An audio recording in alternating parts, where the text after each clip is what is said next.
La violencia audiovisual suele ser vista como algo negativo.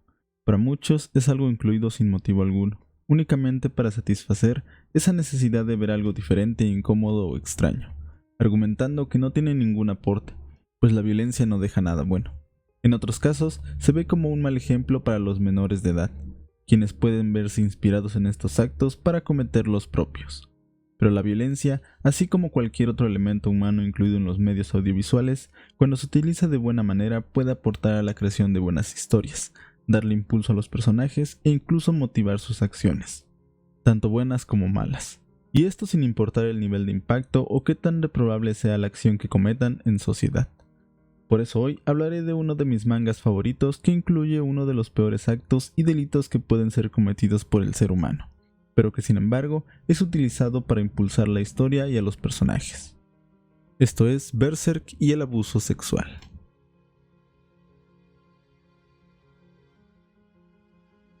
Por motivos de políticas de YouTube usaré la palabra abuso sexual y en ocasiones simplemente abuso como un sustituto de violación, para mantenerme dentro de los límites y puesto que lo menciono demasiado para intentar no crear un conflicto con la difusión de este video. En agosto de 1988 es publicado el primer número de Berserk, en la revista entonces llamada Monthly Animal House, que cambiaría de nombre varios años después a Young Animal. El manga, escrito e ilustrado por Kentaro Miura, cuenta una historia de fantasía oscura, ambientada en una época medieval y renacentista, la cual se encuentra dentro del género del manga seinen, caracterizado por tener un enfoque mucho más realista, crudo y adulto. A diferencia de otros géneros del manga como el shonen, suele tocar temas controvertidos y tabúes sociales. Y claro, incluye violencia explícita, sexualidad, críticas a la sociedad, política, religión, dilemas morales, además de tener un profundo enfoque en la psicología y condición humana de sus personajes, por lo que el género seinen está enfocado a un público mayor de edad, según la clasificación del manga, para jóvenes adultos. Al pertenecer a este género podemos ver que Berserk es una historia adulta por lo complejo de los elementos que maneja, y como veremos más adelante, lo explícito de sus ilustraciones, pues muchas de ellas son realmente impactantes, principalmente las que incluyen violencia. Pero es importante mencionar que no es el punto central de la historia, pues es un elemento que se enfoca en desarrollar fuertemente a sus personajes y a la trama. Pero antes de hablar de la historia quiero mencionar que si te han recomendado leer este manga o ver alguna de sus adaptaciones, creo que es muy buena idea hacerlo antes de ver este video porque la historia es bastante buena y leer el manga es toda una experiencia. No voy a resumir toda la historia del manga y voy a omitir ciertos detalles para que así ustedes puedan ir a conocer la historia por ustedes mismos. Sin embargo, sí voy a mencionar puntos que son bastante importantes, principalmente aquellos que sirven para analizar toda esta temática del abuso y la historia. Así que si no tienes problema con los spoilers, vamos a analizar el abuso sexual en Berserk. La historia nos lleva con Guts, un adulto solitario con un carácter bastante fuerte, a quien también se le conoce como el Caballero Negro. En lugar de brazo izquierdo tiene una prótesis metálica que también le sirve como ballesta y lanzamisiles. Porta una espada demasiado grande, gruesa y áspera, casi imposible de cargar para cualquier persona, excepto para él. Desde la primera página del manga podemos ver a este personaje teniendo relaciones con una chica, la cual lo sorprende cambiando de forma para mostrarse como un demonio. Sin embargo, nuestro protagonista no está asustado, pues dice ser él quien tiene todo bajo control. Desde este punto podemos ver el tono de la historia, un acto sexual y la aparición de monstruos o demonios. Seguido de esto tenemos a Guts avanzando solitariamente por un pueblo, en donde se mete en problemas para poder llegar a su objetivo. En el camino encontrándose con Puck, teniendo la habilidad de curarlo, y que sirve como una guía moral o conciencia para Guts. Y aunque este último es bastante grosero con él, Puck se queda a su lado, porque aun cuando Guts aparenta ser una mala persona, Puck logra ver que en el fondo necesita ayuda. Guts es atrapado, y con la ayuda de Puck logra escapar para encontrarse con aquel al que buscaba, un apóstol. En la historia, los apóstoles son aquellos que hicieron un pacto con seres superiores, vistos como divinidades, a los cuales se le conoce como la mano de Dios. Los apóstoles ofrecen un sacrificio, aquello que aman.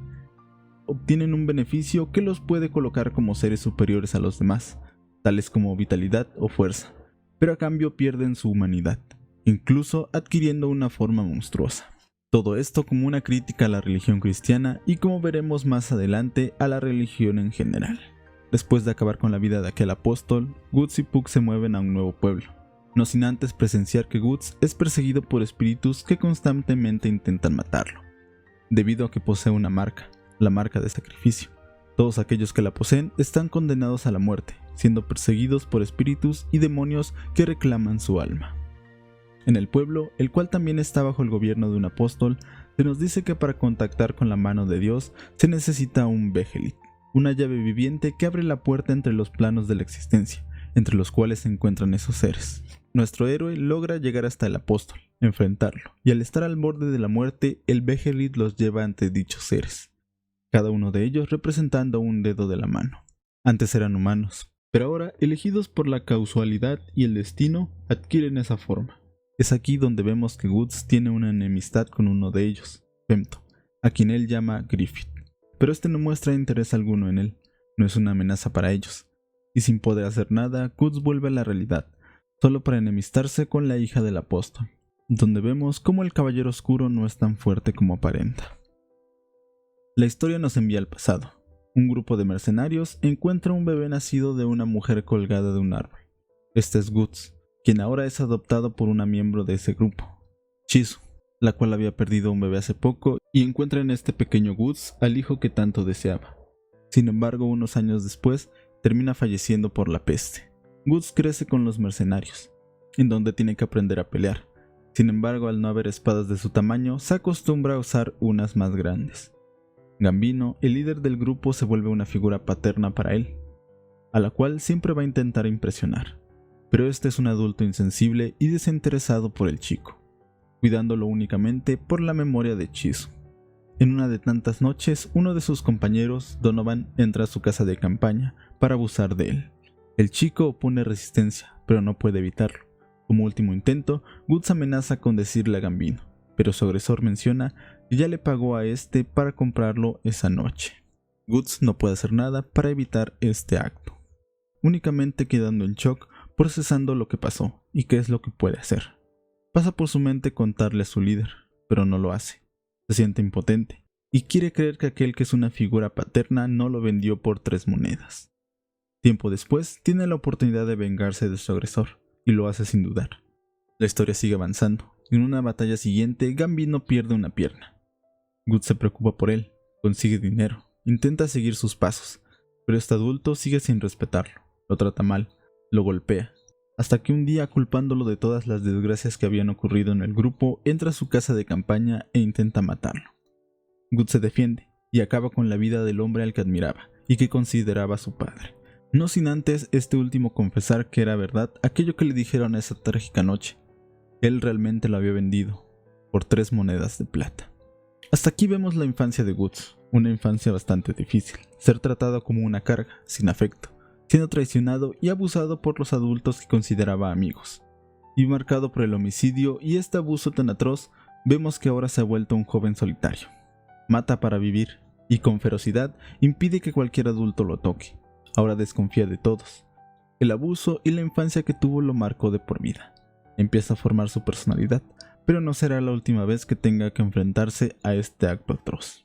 Guts, andando solo, se encuentra con un grupo nuevo de mercenarios, conformado principalmente por jóvenes de su edad, siendo su líder Griffith, aquel que será su enemigo en el futuro. Griffith muestra bastante interés por Guts, le ofrece unirse a la banda, pero este se niega. Así que para integrarlo, decide enfrentarse a él, lo derrota y ahora es obligado a unirse a la banda. Griffith lo ve como alguien necesario para alcanzar su sueño. Con el paso de la historia, conocemos que Griffith era un niño que crece viendo a lo alto de su hogar un castillo iluminado por el sol, adquiriendo el deseo de un día tener su propio reino. Durante esta infancia consigue un Behelit carmesí, diferente a cualquier otro, pues aquel que posea este está destinado a gobernar el mundo al precio de su propia sangre. En aquel grupo conocemos muchos personajes importantes en la historia, destacando a Casca, la única chica del grupo, y quien suele ser bastante agresiva con Guts, por no confiar en él, y porque Griffith le pone mucha atención. De ella también conocemos que durante su niñez estuvo a punto de sufrir abuso sexual por parte de un noble, pero es Griffith quien la ayuda e impulsa con sus palabras. Ella termina matando a ese agresor, uniéndose a la banda, y siguiendo a Griffith con gran admiración, respeto y agradecimiento. Durante la formación de este grupo, conocemos que Griffith también sufrió abuso sexual, este accede a hacerlo ante un noble solo para conseguir dinero, y así financiar su grupo de mercenarios. Todo esto frente a Casca, quien se da cuenta que Griffith es alguien que haría cualquier cosa para conseguir su meta, y se convence a ella misma de ayudarlo lo más posible para que no tenga que sufrir ese tipo de cosas nuevamente. Hasta este punto vemos que en los tres personajes principales existe este abuso, presentado en circunstancias diversas, mostrando lo vulnerables que son los niños y lo cruel que puede ser el mundo de Berserk. Pero la historia no termina y nuestros protagonistas aún se enfrentarán a este acto. Guts logra encontrar en este grupo de mercenarios bastantes amigos. No son como las personas que ha conocido. Aunque le cuesta mucho trabajo y tiempo, termina abriéndose con ellos, incluso preocupándoles más que su propia vida. Pero aún es joven, imprudente y tiene mucho que aprender, lo cual lo lleva a enfrentarse a un ser demoníaco que le advierte sobre su destino, y como Griffith lo encaminará a una muerte de la cual no podrá escapar. En una batalla terminan ayudando al rey de Midland, integrándose a su ejército. Dejan de ser mercenarios para ser caballeros, pero la ambición de Griffith por ser rey es mucho más grande, dejando ver su lado malvado, mostrando su interés por la princesa, pues este es uno de los caminos al trono sin causar una rebelión. Pero en las sombras también le pide a Guts matar a uno de sus opositores en el reino, y más adelante él mismo encargándose de la reina. Las batallas siguen. El halcón blanco, que es como llaman a Griffin, se vuelve famoso, adquiere más prestigio en el reino, se acerca a la princesa. Al mismo tiempo, Guts mejora sus relaciones, su amistad con Griffin, con Casca, quien aún después de varios años aún sigue teniendo una actitud negativa con él. Pero esas aventuras en el campo de batalla los va uniendo cada vez más de lo que se imaginarían. Sin embargo, Guts empieza a ver a Griffith como alguien superior, lo cual no le agrada. La forma en la que éste se arraiga a su sueño y estar dispuesto a hacer lo que sea para conseguirlo hace sentir a Guts pequeño. A diferencia de Griffith, este no tiene un objetivo claro. ¿Por qué y para qué vive? Alguna de las muchas preguntas que se plantea la obra. Ante este sentimiento, decide dejar al grupo en busca de un propósito propio, pues siente que ya ha encaminado demasiado a Griffith como para ya no necesitarlo. Pero este último no lo dejaría ir tan fácilmente, pues Guts le pertenece, e intenta detenerlo de la misma forma en la que lo integró al grupo. Una pelea, pero esta vez es Guts quien gana. Y se marcha sin mirar atrás a un Griffith tirado en el suelo, destrozado. Su partida le afecta, y hace un movimiento desesperado. En una noche lluviosa ingresa a la habitación de la princesa, quien ya se encontraba cautivada por él, y toma eso para tener relaciones con ella, mientras piensa cómo Guts se ha ido. Aquel que debía acompañarlo hasta cumplir su sueño lo ha abandonado. No sabe cómo alcanzar su meta ahora. Había sido una parte importante, y ahora no está. Este movimiento apresura las cosas, pero también era el fin del sueño. Es atrapado y aprisionado por el rey. Ahora Griffith pasa tiempo siendo torturado en un calabozo, perdiendo su Behelit, el cual cae en una alcantarilla y vemos cómo es arrastrado por el agua, junto con su grande sueño de tener su propio reino. El resto de la banda pasan de ser caballeros a fugitivos. Por su parte, Guts en un viaje solitario recuerda a sus antiguos amigos. Durante su camino tiene un encuentro con un ser que le advierte que en poco tiempo se reunirá con sus excompañeros para enfrentarse a la muerte, y que él tiene lo necesario para sobrevivir, así que tendrá que esforzarse. Tiempo después, al enterarse de que sus amigos son perseguidos y ahora están al mando de Casca, decide ir a buscarlos. Hay un reencuentro bastante alegre y una discusión con la chica. Griffith no fue el único afectado por su partida. Ella, quien ahora le tenía mucho afecto, no quería que se fuese. Sus pensamientos y sentimientos salen a la luz, siguiendo con el acto sexual. Pero la sombra del pasado sale a torturar a nuestro protagonista, aquel acto atroz del que fue víctima, y el acabar con la vida del hombre al que consideraba un padre. Lo tortura nuevamente en su presente, pero ahora él no está solo, Casca está con él. La siguiente misión comienza: rescatar a Griffith. Se infiltran en el reino, y después, gracias a la princesa, logran entrar al calabozo, donde se encuentran nuevamente con Griffith. Pero ahora es un hombre totalmente torturado, más delgado.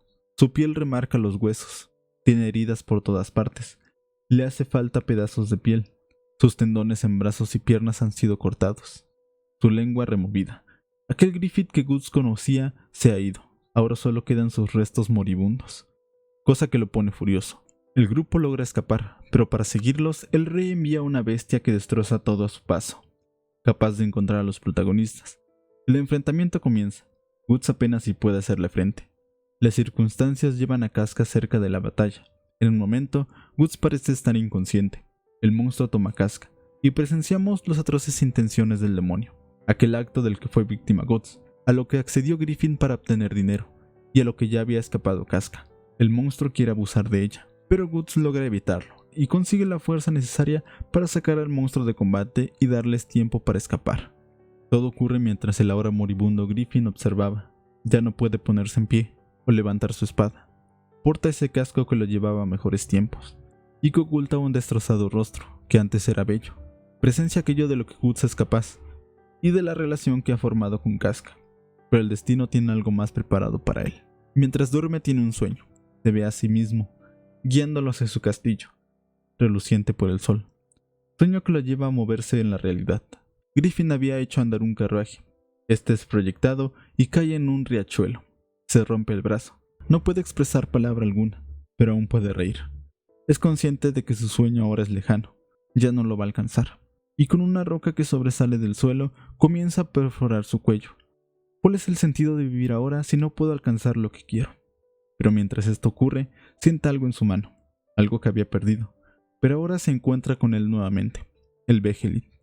Justo en el momento adecuado, un eclipse que tanto les habían profetizado antes está aquí. Griffith intenta alejar a Guts con un último grito, pero este no lo escucha, y así da inicio a su peor pesadilla.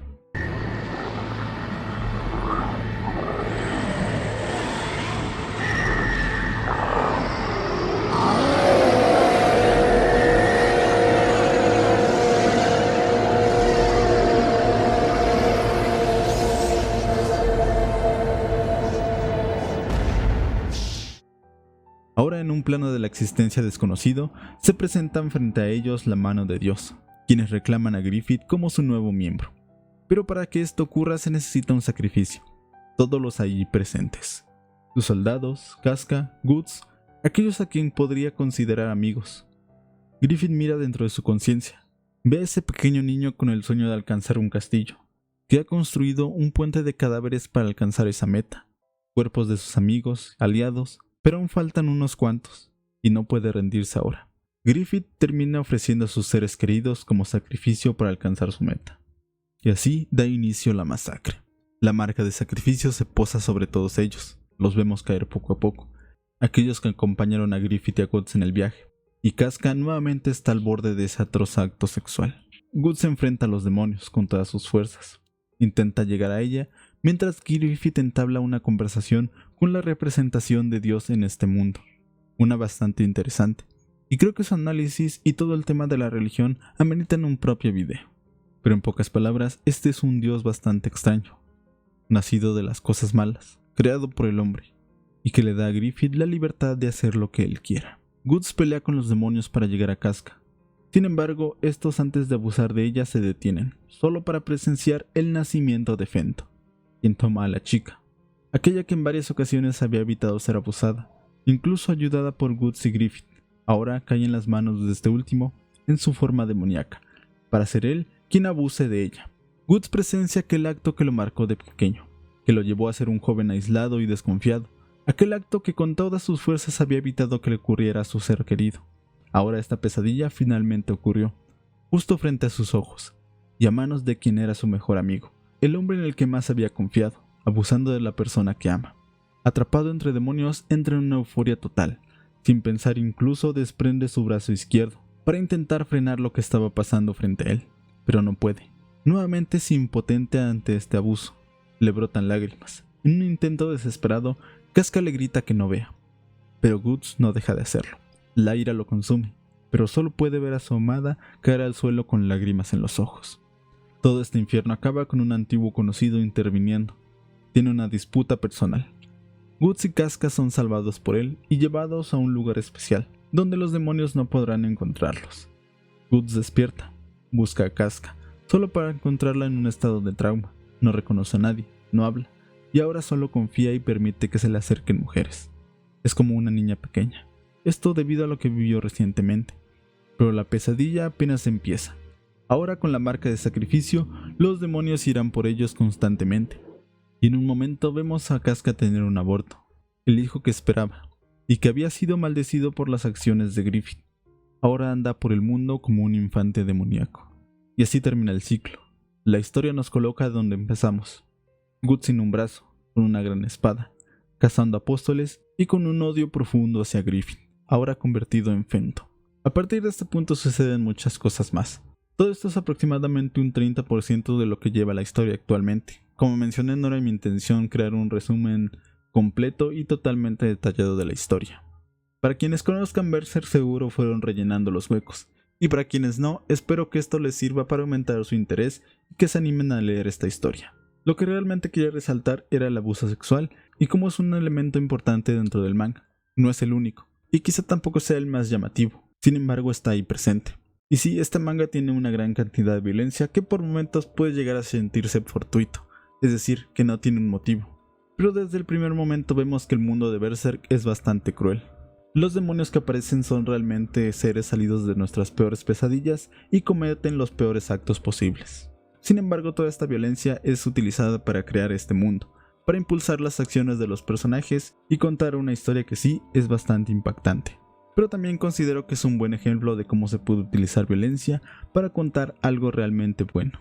Repasándolo aún más brevemente, Guts sufre este abuso de pequeño, lo cual lo termina marcando, aunado al homicidio de aquel al que llamaba padre, y que había permitido que abusaran de él, convirtiéndolo en un joven solitario, repudiando a los adultos y cualquier contacto que quisiesen hacer sin importar con qué intención fuese, algo que realmente llega a ocurrir en las víctimas de abuso sexual en la realidad, pues suelen aislarse, tener conductas depresivas, autolesionarse, dificultad para socializar o entablar relaciones. Todo esto lo vemos en Guts, un joven que prefiere la soledad, ahuyenta a todo aquel que está cerca de él, va de cara contra los demonios porque no le importa morir, los sentimientos de impotencia y miedo, le cuesta abrirse con sus amigos, pero es el paso del tiempo lo que le hace enterrar estos traumas, pero es al mismo tiempo el que los revive, su dificultad para tener una relación con Casca, por quien tanto luchó para evitar que viviera lo mismo que él, para después verla caer ante este acto atroz, y solo lo hace peor verlo en manos de Griffith, el hombre que lo hizo volver a poner su confianza en los demás, y a quien le dedicó parte de su vida y su existencia. Ahora es el ser más despreciado que conoce. Y ya que hablamos de Casca, vemos que esta es afectada de mayor manera. El trauma es tan grande que al querer reprimir lo que acaba de pasar, se termina reprimiendo a sí misma. Ya no se reconoce, ni reconoce a los demás. El abuso en esta historia es un elemento que ayuda al autor a profundizar en sus personajes y motivar sus acciones. No es el único elemento interesante, pues también habla mucho acerca de la existencia. ¿Para qué estamos aquí? ¿Con qué propósito? ¿Estamos destinados a algo bueno o en su defecto a algo malo? ¿Se puede romper este destino? Siendo estas muchas de las preguntas que se plantea, y que sirven a los personajes, pero también hacia los lectores. Se hacen críticas sociales y religiosas bastante interesantes, así como se habla de la depresión, los traumas, la soledad, entre otros temas, los cuales están presentes en nuestra sociedad. El querer ocultar o decir que es malo mostrar violencia en los medios de comunicación es como querer tapar el sol con un dedo. Después de todo, el contenido audiovisual es un reflejo del mundo real, de nuestros sueños, deseos y miedos, de cómo nos gustaría que fuese el mundo, pero también nos muestra lo cruel que puede ser. Lo que sí considero es que la violencia debe tener un significado en las historias, tener un propósito, y no ser un elemento que sirva únicamente para acrecentar el morbo de los espectadores, que sirva para llenar salas de cine, que sea solo un espectáculo o que satisfazca una preocupante necesidad de ver sangre. La violencia, si bien muestra lo cruel que puede ser el ser humano, también crea reflexión alrededor de ella, siempre y cuando se utilice de forma orgánica en los contenidos mediáticos. Ya he hablado de cómo los medios audiovisuales suelen influenciar tanto de forma negativa como positiva. Y aun cuando Berserk es una historia adulta que incluye violencia gráfica, es una gran fuente de inspiración para otros medios, que más que impulsar la misma violencia, impulsan el arte, influyendo en mangas de diversos géneros como Attack on Titan, Black Clover, Blue Exorcist, Vinland Saga, entre muchos otros. Y algo interesante es que también salta entre medios, pues ha sido fuente de inspiración para videojuegos como la saga Dynasty Warriors, Final Fantasy, Dark Souls, Bloodborne, Sekiro, Devil May Cry, entre muchos más, y llegando incluso también a la música, llevando a diversos grupos a escribir canciones con temática de Berserk, como la banda finlandesa de heavy metal Battle Beast. En ese sentido, la historia no tiene el mensaje de ser violento o un abusador, pues ni siquiera es el elemento central. No intenta volvernos los monstruos, sino ser más como Guts. Pues aunque es una historia oscura que utiliza uno de los delitos y actos más atroces, también tiene el mensaje de no dejarse vencer por esta oscuridad, pues todos tenemos aquellos tormentos del pasado que vienen a nosotros como si fuesen los demonios de la historia, aquello que nos ha marcado y que pareciera que no nos dejará nunca. Se nos habla de ser fuertes, pues nosotros somos quienes decidimos nuestro futuro, no hay destino. Aunque pareciera que estamos atados a un camino malo, desagradable, que no nos gusta, siempre existirá en nosotros la fuerza para poder cambiarlo, apoyándonos en aquellos que nos rodean y que nos hacen ser mejores, pues dentro de cada uno de nosotros existe la fuerza para decidir todos los días no sucumbir ante aquello que nos atormenta, sin importar qué tan fuerte y horrendo parezca, qué tanto nos lastime y nos derribe, pues cuando estás en el fondo del abismo, solo queda una opción: levantarse e ir a la luz.